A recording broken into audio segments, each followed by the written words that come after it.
हाँ, data transfer के लिए करने के लिए किया जाता है। तो डीएम अगर डिफाइन करना होगा तो यही बोलिएगा। नहीं सर, ऐसे तो नहीं बोले। हाँ, तो ये बताइए, अगर क्वेश्चन आएगा what do you mean by DMA, तो हम लोग डीएमए को ऑलरेडी डेटा ट्रांसफर में डीएमए को समझे थे। अभी डायरेक्ट मेमोरी एक्सेस में मैकेनिज्म समझेंगे कि डीएमए कंट्रोलर में डीएमए पार्ट क्या क्या रोल प्ले करता है। तो डीएमए कंट्रोलर और सीपीयू के बीच में किस तरह का कम्युनिकेशन डायरेक्ट मेमोरी एक्सेस करने के लिए एस्टेब्लिश किया जाता है, और कौन सा रोल एंड रिस्पॉन्सिबिलिटीज जो है वो म्यूचुअली हैंड ओवर एक दूसरे को करते हैं।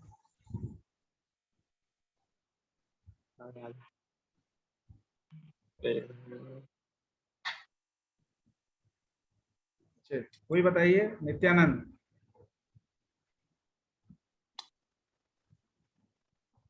सर। हाँ बताइए। सर, अगर डाटा बिना प्रोसेसर की मदद से मेमोरी और इनपुट आउटपुट डिवाइस के बीच में ट्रांसफर होता है तो उस ऑपरेशन को हम लोग डायरेक्ट डीएमए ऑपरेशन कहते हैं सर। कौन बोल रहे हैं? सर, विशाल कुमार। विशाल। हाँ बिल्कुल, यही बात है। तो डायरेक्ट मेमोरी एक्सेस में when we discuss the pin diagram of 8086 then we discuss two pin, दो पिन हम लोग डिस्कस किए थे। And we also discuss that pins are responsible for initiating और facilitating DMA operation either in minimum or maximum operating mode of Intel 8086. So anyone can give the number of that pin? Pin का number बता सकते हैं? कौन था? 33 sir. 31 sir, 32। Pin number HLD। हाँ yes, hold and HLD sir. नहीं 31 and 30, that is hold and HLD. yes, hold and HLD, these two pins are responsible for, because the same pin is known as request and grant pin in maximum operating mode. In maximum mode sir. hold and HLD, ये दो जो pin है, this pin is responsible for facilitating DMA operation in 8086. Now today we'll discuss about which pin is responsible for submitting the request, and which one is, yani out of DMA controller and CPU, which one is responsible to access that pin. कौन responsible होगा hold pin को access करने के लिए, और कौन responsible होगा HLDA pin को एक्सेस करने के लिए। तो यहाँ पर हम लोग 8086 micro processor oriented specific discuss किए थे इस दो पिन को। अभी जो हम लोग डिस्कस करेंगे that is the generalised discussion. तो एक्चुअली में आपका क्या है, डीएमए एक्चुअली क्या है कि it is a capability of provided by computer bus architecture that allows data to be transferred directly from a peripheral device, that is peripheral device may be input output and storage. peripheral device आपका input output या storage device हो सकता है, to memory. तो in between peripheral device and memory data transfer occur, ठीक है ना। and for establishing data transfer in between memory and peripheral, buses are needed. बस की जरूरत होती है, बस की आवश्यकता होती है, and buses are in under control of processor. तो processor need to be freed, आपको प्रोसेसर को बसेस को फ्री करना होता है। तो once the processor is freed from involvement with the data transfer process, ठीक है ना, तो इससे क्या होता है कि आपका जो ओवरऑल कंप्यूटर ऑपरेशन है वो स्पीड्स अप हो जाता है, यानी कि फास्टर हो जाता है, because there is no Yes, any interference of CPU during movement of data from one location to another location.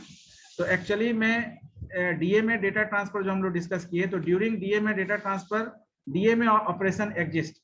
तो डीएमए डेटा ट्रांसफर में एक्चुअली होता क्या है कि सीपीयू जो है वो बसेस को रिलीज करता है या लीव करता है, बोल सकते हैं कि the CPU leaves the control over the system buses.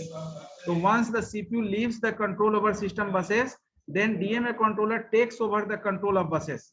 जैसे ही लीव कर रहा है, यानी थोड़ी देर के लिए सीपीयू रिलीज कर रहा है बसेस को, और ये बसेस को रिलीज तब करता है जब डीएमए कंट्रोलर डीएमए के लिए रिक्वेस्ट डालता है। तो अब डीएमए रिक्वेस्ट कैसे डालेगा, और डीएमए रिक्वेस्ट डालने के बाद रिलीज करने का स्टेटस डीएमए कंट्रोलर को प्रोसेसर के बारे में कैसे पता चलेगा कि प्रोसेसर ने रिलीज कर दिया है बसेस को। कैसे पता चलेगा कि प्रोसेसर ने बसेस को हाई इंपीडेंस स्टेट में रख दिया है।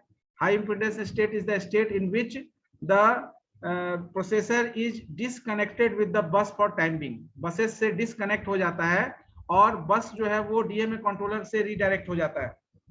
तो जैसे ही डीएमए कंट्रोलर से रीडायरेक्ट होता है तो क्या होता है, DMA controller is now the authority to generate any types of signal to the buses. Buses के लिए जो भी सिग्नल है वो अब डीएमए कंट्रोलर के थ्रू जनरेट होगा, नॉट फ्रॉम द प्रोसेसर।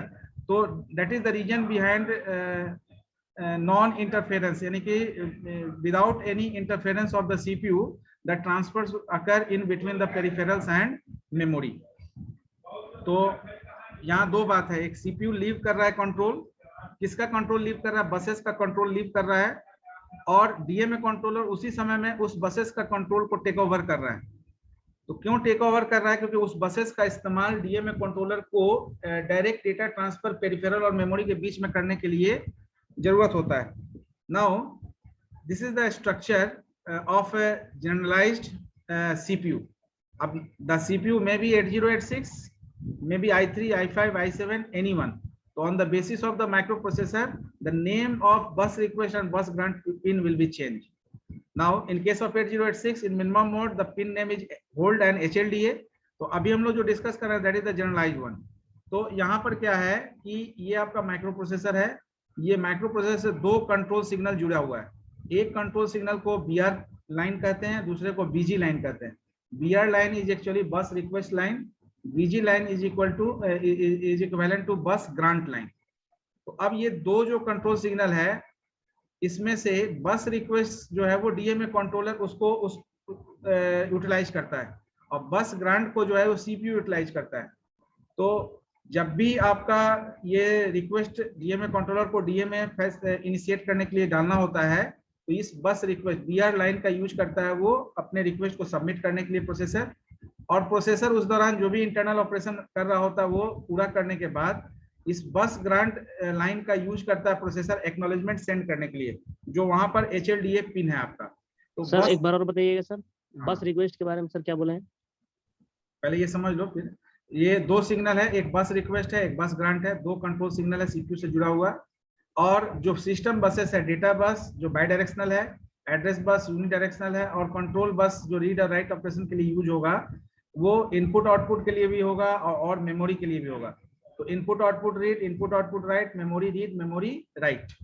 तो this is the entire structure in of DMA, direct memory access.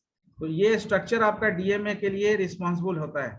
अब यहाँ पर जो दो पिन है, तो यहाँ पर दो पिन कौन सा है, एक बस रिक्वेस्ट पिन है और एक बस ग्रांट पिन है। अब इस दोनों पिन को समझना है, दो लाइन को, कि कौन सा लाइन किस पर्टिकुलर कंट्रोलर के थ्रू एक्सेस होता है। तो यहाँ दो कंट्रोलर है, एक आपका प्रोसेसर है, एक डीएमए कंट्रोलर है। तो डीएमए कंट्रोलर के पास ऑथोरिटी नहीं है बसेस को कमांड जनरेट करने के लिए, बसेस का कमांड जनरेट करने का ऑथोरिटी सीपीयू के पास है। तो सीपीयू से डीएमए कंट्रोलर रिक्वेस्ट कर सकता है, तो रिक्वेस्ट करने के लिए ये कंट्रोल सिग्नल BR लाइन का यूज करेगा। तो they are out of two control signals in the CPU, that is bus request and bus grant. ये जो दो, जैसे हम लोग बोले कि 31 और 30, ये दो पिन रिस्पॉन्सिबल है डीएमए ऑपरेशन इनिशिएट करने के लिए। तो यहाँ पर भी बस रिक्वेस्ट और बस ग्रांट ये दो पिन है जो डीएमए ट्रांसफर के लिए वो फैसिलिटेट करता है। तो अब ये फैसिलिटेट कैसे होता होगा, सबसे पहले क्या है कि अब ऐसा है कि अगर सपोज करिए कि प्रियांशु को बना दीजिए सीपीयू और सदीक को बना दीजिए आप जो है डीएमए कंट्रोलर। तो सदीक को अगर प्रियांशु के घर जाना होगा तो कॉल बेल बजाएगा ना घर के बाहर। Yes sir. तो यहाँ पर भी वैसा ही है, bus request pin is the call bell utilized by the DMA controller, through which DMA controller passes the request to the CPU. So what is the request? To request for releasement, you can say releasing of the buses. तो buses को release करने के लिए request आपका DMA controller BR input line का use करके देता है। तो जैसे ही सीपीयू इस बात को रिसीव करता है, रिक्वेस्ट को रिसीव करता है, तो वो रिस्पॉन्ड करता है। क्या, कैसे रिस्पॉन्ड करता है, तो जो करंट आपका जो इंस्ट्रक्शन है उसको सस्पेंड करता है, एग्जीक्यूशन उसका सस्पेंड करता है, और अपने जो सिस्टम बसेस है उसको वो हाई इंपीडेंस स्टेट में डाल देता है। बसेस कौन सा, तो एड्रेस, डेटा और रीड राइट लाइंस जो भी है। हाई इंपीडेंस स्टेट का मतलब यहाँ है फॉर टाइम बिंग डिसकनेक्शन, यानी CPU or your processor is disconnected with the system buses for time being, and during this disconnection DMA controller utilize that buses for movement of data in between peripheral and memory. Are you getting the point? Yes, sir. High impedance state समझिए, logic 0, logic 1 और high impedance state. Logic 0 और 1 आप समझते हैं enable और disable के लिए use होता है, 0 डिजेबल और 1 इनेबल के लिए।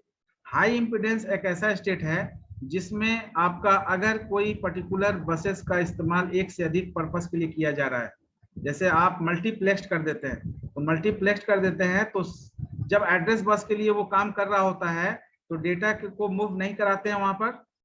तो डेटा को मूव कराने के लिए हमको एड्रेस लैच इनेबल को डिजेबल करना होता है, यानी 0 असाइन करना होता है, लो करना होता है। तो जैसे ही एड्रेस लैच इनेबल लो होता है तो आपका वो डेटा बस के रूप में काम करना शुरू कर देता है। तो अब यहाँ जो बसेस है वो पहले से सीपीयू का काम कर रहा है, तो सीपीयू को डिस्कनेक्ट होना होगा उस बसेस से, और वो डिस्कनेक्ट कैसे होगा? तो by the high impedance state, to establish high impedance state, high Z भी आप बोल सकते हैं इसको। तो जैसे ही ये हाई इम्पीडेंस स्टेट में रखेगा सिस्टम बसेस को, तो उस केस में क्या होगा, आपका सीपीयू थोड़ी देर के लिए डिस्कनेक्ट होगा, जिसको हम लोग इस डायग्राम में देखे थे when we discuss data transfer. तो वहां पर इस डायग्राम में हम लोग देखे थे, इस डायग्राम में ये आपका एक्चुअली डीएमए कंट्रोलर जिसको डिस्कस करेंगे हम। तो ये इस डायग्राम में देखिए कि ये जो बसेस है, डेटा बस, एड्रेस बस और कंट्रोल बस, ये देखिए रीडायरेक्ट हो रहा है ना डीएमए कंट्रोलर को, तीनों बसेस। ये कब हो रहा है? जब डीएमए ऑपरेशन इनिशिएट होता है। और एक और डायग्राम हम लोग बनाए थे, यहाँ पर आपका फिर से वो टुवर्ड्स 8086 प्रोसेसर हो गया, यानी जो डीएमए कंट्रोलर की तरफ रीडायरेक्ट हुआ था, अब वो फिर से कब होगा? जब डीएमए ऑपरेशन एंड होगा, यानी कि जब ये टुवर्ड्स 8086 प्रोसेसर हो रहा है, इसका मतलब है उस समय में प्रोसेसर आपका जो है रीगेन कर रहा है control over the system buses. Are you getting the point? Yes sir.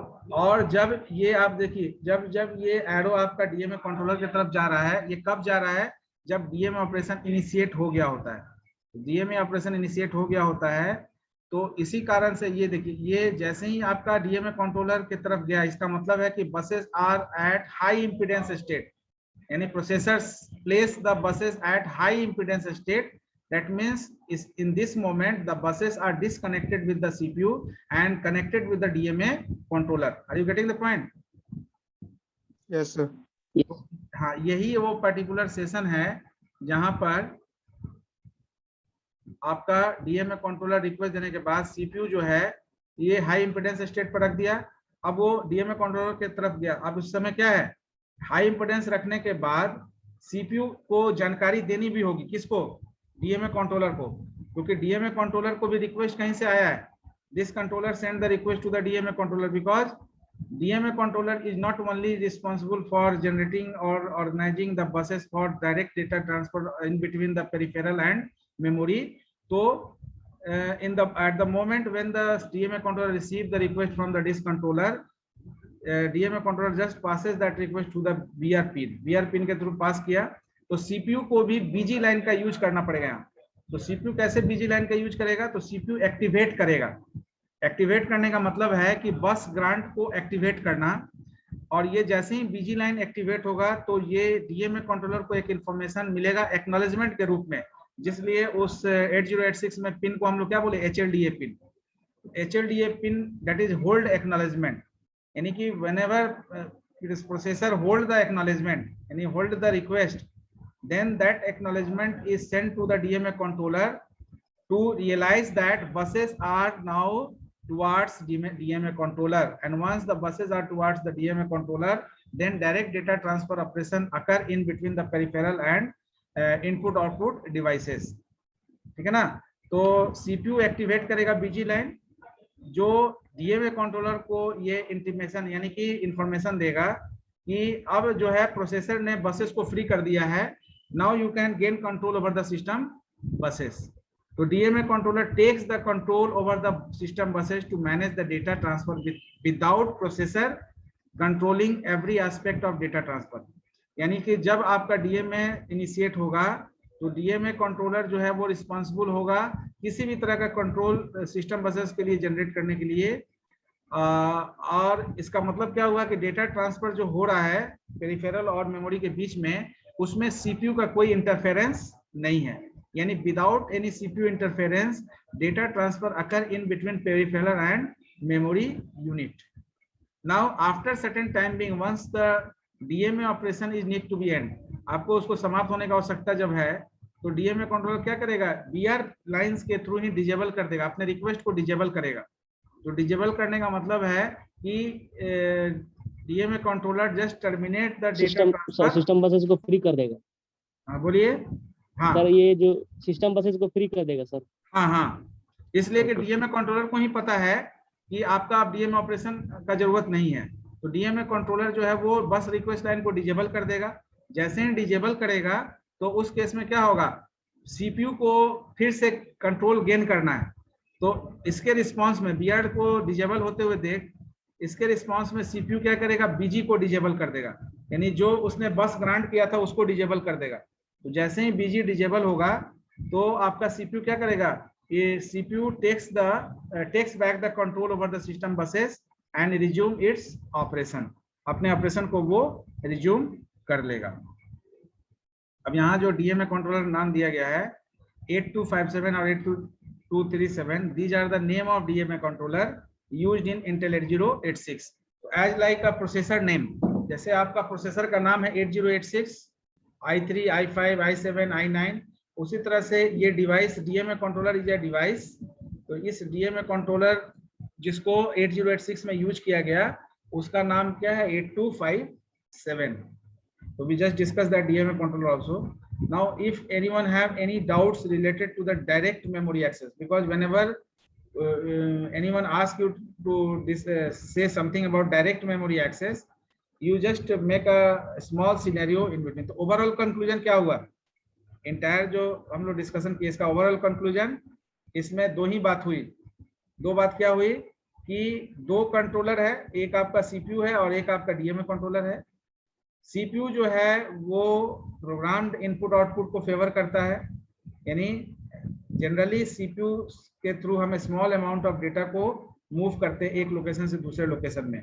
अगर आपका वॉल्यूम ज्यादा है तो we switch to the DMA operation, and in DMA operation now the DMA controller is the controller of the buses for time being, थोड़ी देर के लिए, ठीक है ना। जब आप बस हायर करते हैं तो थोड़ी देर के लिए आप ऑनरशिप ले लेते हैं, ठीक है ना, ownership to generate the command over the buses के लिए कमांड जनरेट कर सकते हैं, क्योंकि आपने हायर किया है तो हायरिंग के हिसाब से आप उसको ये सेट कर सकते हैं कि आपको क्या करना है।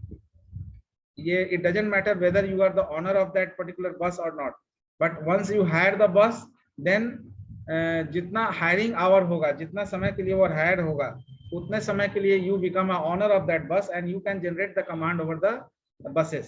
So here also DMA controller gain the control over the system buses whenever the CPU releases the buses for DMA operation. तो जब DMA के लिए वो अवेलेबल करवाएगा तो उस केस में क्या हो जाएगा, आपका जो प्रोसेसर है वो थोड़ी देर के लिए बसेस को रिलीज किया, तो बसेस को अब कंट्रोल कौन जनरेट कर रहा है, DMA controller. So that is the whole scenario. You can say that ki in between DMA controller and CPU, the communication is established to releasing of the system buses, and once the system buses is released by the CPU for time being, then DMA controller utilize that buses for establishing or for organizing direct memory access in between peripheral and memory. Is it clear? Yes sir. Sir ये जो BR बता रहे थे sir, BR line and BG line, इसके बारे में थोड़ा बता देते हैं। इसके बारे में बताइए, कोई बताएंगे? बीआर लाइन और बीजी लाइन अभी हम लोग डिस्कस किए हैं सर। बीआर लाइन के थ्रू सर जो सीपीयू होता है वो सिग्नल भेजता है सर कि जो सिस्टम बसेस है वो फ्री हो गए हैं, उसके बाद सर डीएमए कंट्रोलर जो है वो उसको एक्सेस कर लेता है बीजी बस डिसेबल करके, है ना सर। बेसिकली आपका बीआर लाइन का काम क्या है, बीआर लाइन का काम है, ठीक है ना, submission of request submission of request and withdrawal of request. Submission of request and withdrawal of request. और ये कौन करता है? डीएमए कंट्रोलर, डीमैक, यानी इस बीआर लाइन का यूटिलाइजेशन डीमैक करता है। डीएमए कंट्रोलर रिक्वेस्ट को सबमिट करने के लिए, submission of request for what? For taking the control और system buses. Submission of request for system buses, system buses के लिए रिक्वेस्ट सबमिट होता है। और विड्रॉ जब करता है तो विड्रॉ भी डीएमए कंट्रोलर करता है। बस ग्रांट का मतलब क्या है? issuance of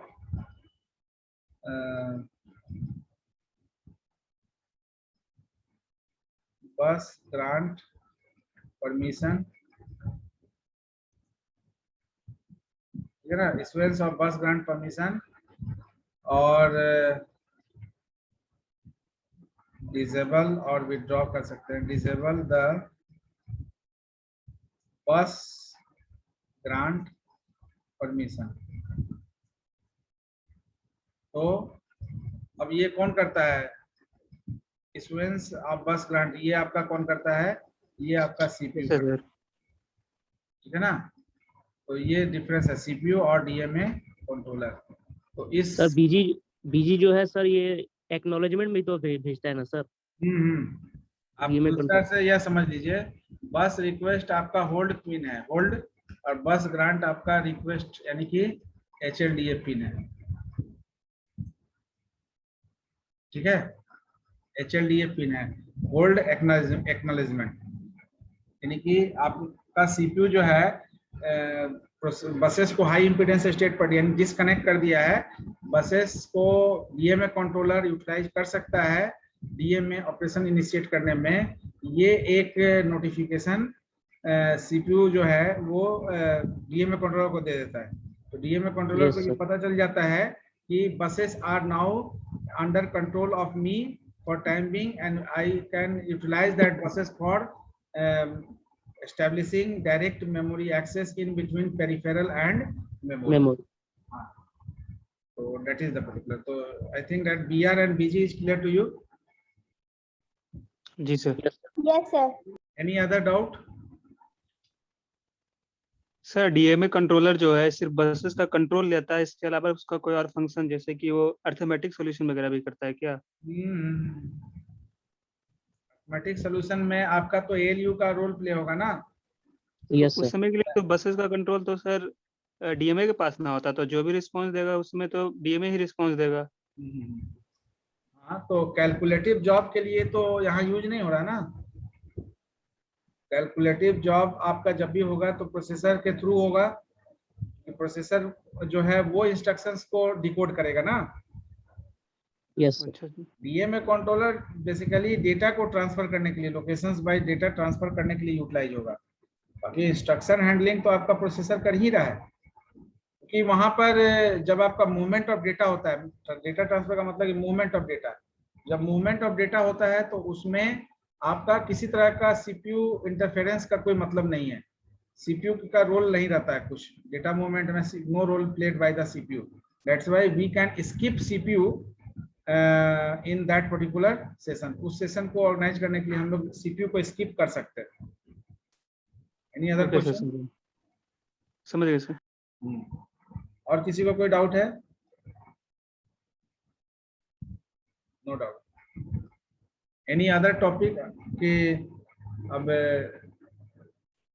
डीएमए कंट्रोलर अब आज क्लास में कंक्लूड नहीं हो पाएगा, तो नेक्स्ट क्लास में हम लोग डीएमए कंट्रोलर डिस्कस करेंगे 8257।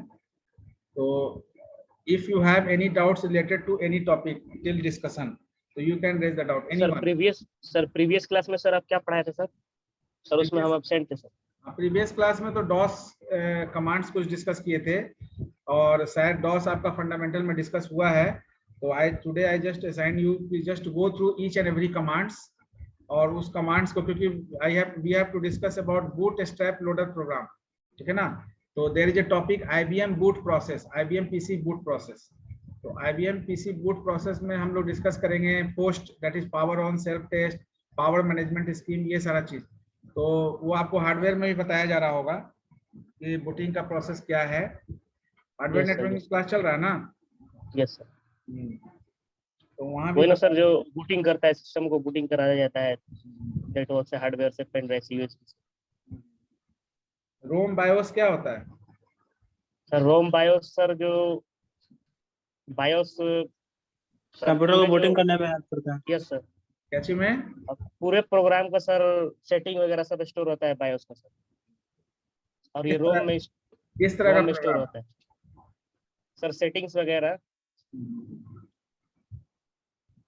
सर बायोस जो होता है सर, वो जो कंप्यूटर को बूट करता है सबसे पहले वही लोड होता है ना सर, हमारे ऑपरेटिंग सिस्टम को सबसे पहले चेक करता है कि, और इनपुट डिवाइसेस को चेक करता है कि सब ठीक है कि नहीं है। ये आपका उसी को सब पावर ऑन सेल्फ टेस्ट बोलते हैं। ये वोलाटाइल होगा या नॉन वोलाटाइल? ये वोलाटाइल होगा sir. Yes sir, volatile. Volatile sir होगा। ROM sir, no sir, non volatile होगा।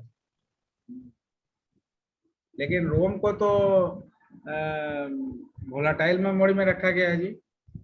सर रैम को न रखा गया सर। नहीं, रैम और रोम दोनों।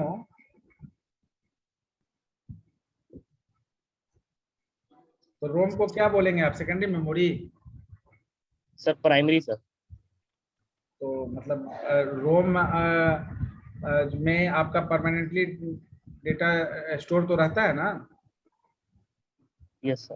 वोलाटाइल Yes, कैसे sir. होगा? वोलाटाइल तो तब होगा ना जब आप वहां से डेटा जो है सर उसमें बायोस सर होता है, रोम जो होता है वो बायोस को कंटेन करता है सर, और बायोस सर वो स्टोर कर रहता है सर को, जो स्ट्रक्चर है सर। जो debit card credit card use करते हैं उसमें क्या होता है? सर पिंस होते हैं सर, चिप्स चिप तरह। नहीं लगा, विदाउट चिप वाला जो डेबिट कार्ड है, क्रेडिट कार्ड है, उसमें स्वैपिंग करते हैं तो वो जो आपका ब्लैक ब्लैक आपका जो पार्ट होता है वो क्या होता है? सर मैग्नेटिक का होता है ना, मैग्नेटिक टेप। Yes sir. उसको रोम बोल सकते हैं। यस सर, परमानेंट होता है। तो उसमें कुछ डिटेल्स रहता होगा जिसको डेटाबेस से कंपेयर करने के लिए यूटिलाइज करता होगा सिस्टम, जो आपका बैंक है या एटीएम में जहाँ पर यूज कर रहे हैं आप। Yes yes sir. तो वहाँ तो कुछ डेटा परमानेंटली रिसाइड किया गया होगा। Yes sir. अभी तो उसको या तो आपका डेटा से कनेक्ट किया गया होगा लॉजिकली। Yes yes sir. तो जैसे आप QR कोड, बार कोड, ये सब जो रीडर आप यूज करते हैं, तो वहां पर भी आपका जो है किस तरह का मेमोरी यूज होता होगा? रोम टाइप सर, रोम टाइप। Wrong type. तो इसको वोलाटाइल नहीं कह सकते हैं ना। वोलाटाइल तो हो गया कि मतलब कि जब पावर ऑफ हुआ तो डेटा डिलीट हो गया। तो रैम के केस में तो ऐसा होता है कि डेटा इंस्ट्रक्शन वैनिश हो जाता है, प्रोसेस वैनिश हो जाता है once the system is shut down, या नॉर्मल शट डाउन हो या एबनॉर्मल शट डाउन हो, फोर्सफुली शट डाउन हो, अनफोर्सफुली हो, जैसे भी हो। लेकिन आपका जो वहां पर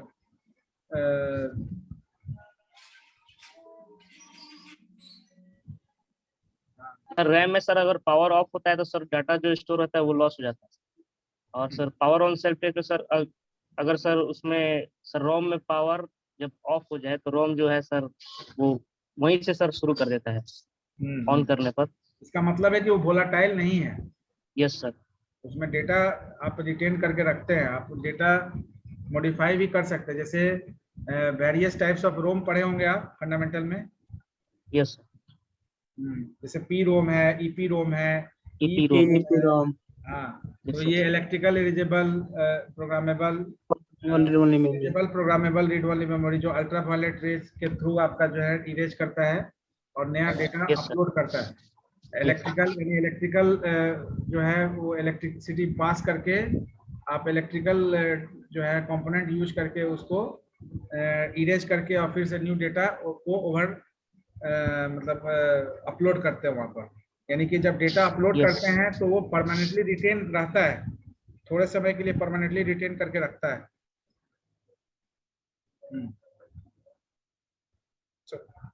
any other sir question? ROM में स्टोर करता है सर रोम में कुछ समय के लिए सर कुछ समय के लिए सर रोम ही ना है जो स्टोर करके रखता है सर। यस। और किसी तरह का कोई डाउट? इसका मतलब कि पूरा आप पढ़ाई कर लिए, किसी को कोई डाउट नहीं है? किसी कोई टॉपिक में कोई डाउट नहीं है ना? ठीक है, तो Kishan Kumar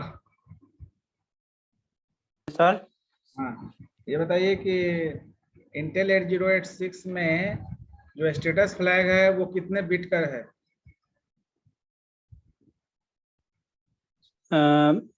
64 bit. 64 bit? 1 bit flag sir. 1 bit नहीं, sir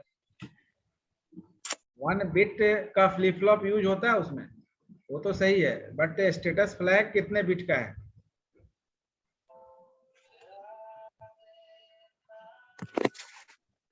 16 bit 48 sir 48। 16 bit is the correct answer. 48 कैसे हो जाएगा जी? कौन बोले 48? Sorry sir. आपका जो है 8086 बिट होगा। 8086 कितने बिट का प्रोसेसर है? 16 बिट का है ना? 16 बिट यस है। Sir 16 bit. तो इसका रजिस्टर सेट कितना बिट का होगा? 16 बिट का ही ना होगा? Yes sir 16 bit. हाँ, तो ये जो अभी हम नाम लिए, क्या नाम लिए थे? सर किशन कुमार। किशन।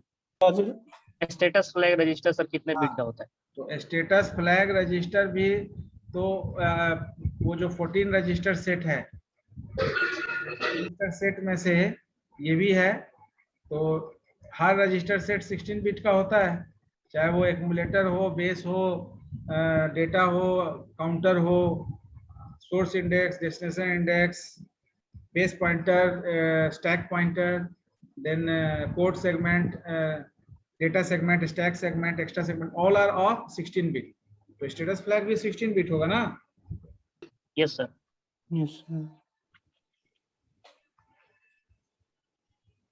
तो थोड़ा सा रिवीजन करिए, क्योंकि नेक्स्ट मंथ में आपका ओवरऑल सिलेबस से एग्जाम होगा जून में, ठीक है ना?